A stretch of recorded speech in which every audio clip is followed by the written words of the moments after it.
á, chọc chốt phù à phù với bà luôn à tăng ấy lúc mà thấy bà ô thầy mời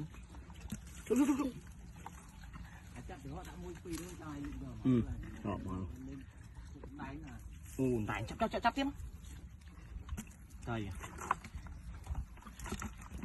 thầy dạ chắc con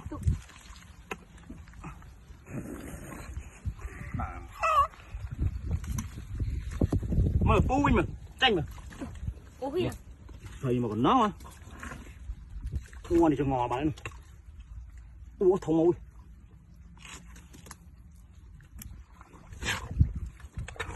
ôi lúc chưa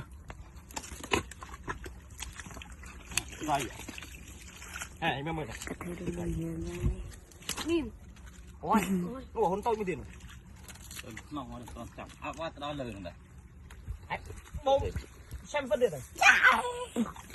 này nữa hả nó chặn không này tôi nào gì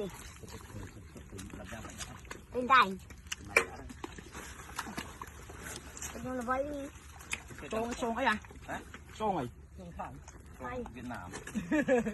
xôn Việt Nam xôn thay cái kia nó là vậy á cho thao ai nữa bán stop